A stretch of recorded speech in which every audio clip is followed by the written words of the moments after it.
Les obstacles. Témoignage. Louis, 30 ans. Quand je me suis séparé de Lucie, j'ai vraiment eu du mal à refaire surface. J'étais brisé, je souffrais. C'est elle qui a voulu mettre un terme à notre relation. Elle ne m'aimait plus. J'ai eu beaucoup de difficultés à l'accepter. Je pensais tout le temps à elle. Je ne trouverais plus quelqu'un d'aussi bien que Lucie. J'ai passé environ 2 mois à me rendre malheureux, à me complaire dans ma souffrance. Je n'avais plus goût à rien. Je suis même allé voir un médecin qui m'a prescrit des tranquillisants.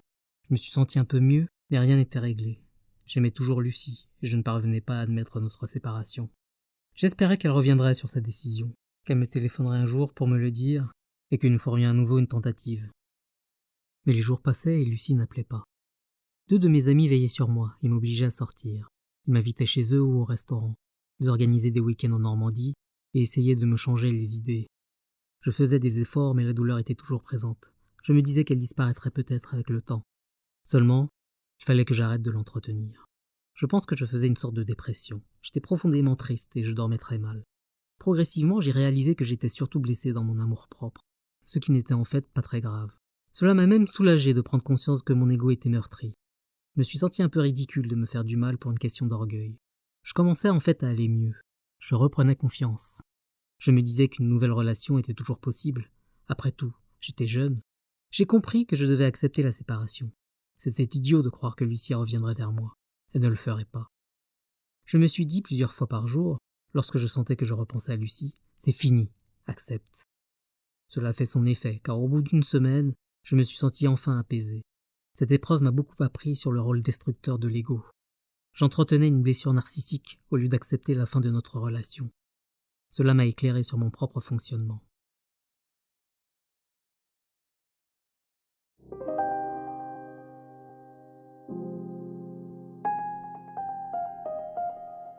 Identifions nos résistances. Lorsque nous résistons, nous ne pouvons pas venir à bout d'une situation. Ainsi, Louis ne veut pas que Lucie le quitte. Il pense qu'elle reviendra vers lui. Il ne parvient pas à admettre que leur histoire est terminée. Il réagit contre cette dure réalité et y consacre toute son énergie. C'est lorsqu'il prend conscience que sa souffrance est un problème d'ego que les choses se dénouent. Identifions les forces contraires. Lorsque les événements semblent stagner et que nous nous sentons dans une impasse, il est temps d'examiner notre comportement. Il est vraisemblablement inadapté à la situation. Nous devons nous interroger sur notre façon d'agir et sur nos intentions. Sont-elles concordantes? Par exemple, Christine souhaite déménager car son appartement est trop sombre. Son budget étant limité, elle ne peut pas s'offrir une superficie beaucoup plus grande. Néanmoins, elle s'obstine à rechercher des appartements offrant 10 mètres carrés de plus. C'est quand elle décidera d'agir dans le bon sens, à savoir de regarder uniquement les appartements lumineux, qu'elle trouvera celui qui lui convient. Dépistons le travail dévastateur de l'ego. Lorsque le mental prend le dessus, il nous éloigne de notre véritable intériorité. Si nous nous montrons suffisamment vigilants, nous pouvons arrêter son bavardage. Nous devons simplement prendre conscience que ce n'est pas nous qui parlons, mais notre ego. En prenant du recul, nous pouvons nous en apercevoir. L'ego, si nous le laissons faire, nous entraîne sur le terrain de la peur, du doute et de la colère. L'ego est très fort pour nous emmener vers des états négatifs. C'est pourquoi nous avons tout intérêt à refuser de lui céder. Et nous pouvons le faire. Nous avons tendance à ne pas accepter les choses. Louis préfère souffrir plutôt que d'accepter le départ de Lucie. C'est pourtant la seule solution qui s'offre à lui pour aller mieux. Même dans des situations banales, nous avons tendance à refuser. Un avis contraire au nôtre dans une discussion peut nous agacer, alors qu'il serait préférable d'accepter la différence de point de vue. Une soirée, au restaurant déprogrammée, peut nous plonger dans la tristesse, alors qu'il serait plus sage de considérer cette nouvelle situation comme une opportunité pour faire autre chose. Acceptons. Lâchons prise. Nous ne parvenons pas à nous satisfaire de ce que nous avons, ni de ce que nous sommes. Nous changeons d'ordinateur alors que notre poste précédent fonctionnait parfaitement. Est-ce nécessaire? Qu'est-ce qui nous motive à acheter? Nous nous comparons aux autres. Ne pouvons-nous pas nous estimer tels que nous sommes? Cessons de nous identifier aux sentiments négatifs.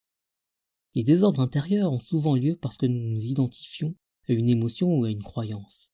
Lorsque nous cessons de le faire, ils disparaissent.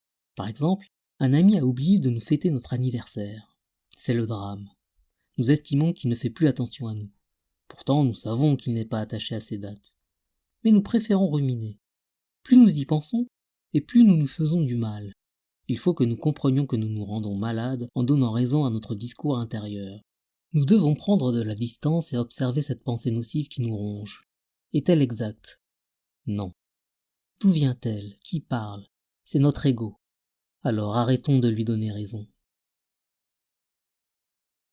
Nous sommes imparfaits. En reconnaissant notre imperfection, nous pouvons plus facilement pardonner nos erreurs. Acceptons de ne pas savoir tout faire. C'est en nous trompant que nous apprenons.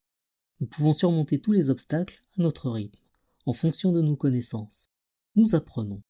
Chaque difficulté est une occasion pour nous améliorer. Chaque épreuve est source d'enseignement.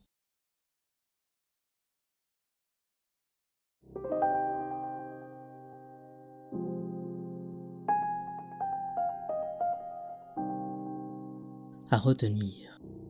Considérons notre propre richesse.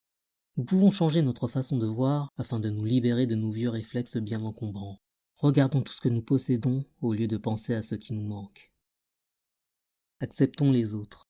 Arrêtons de vouloir changer le comportement de notre conjoint ou de toute autre personne. Nous ne pouvons changer que nous-mêmes. Acceptons notre propre imperfection.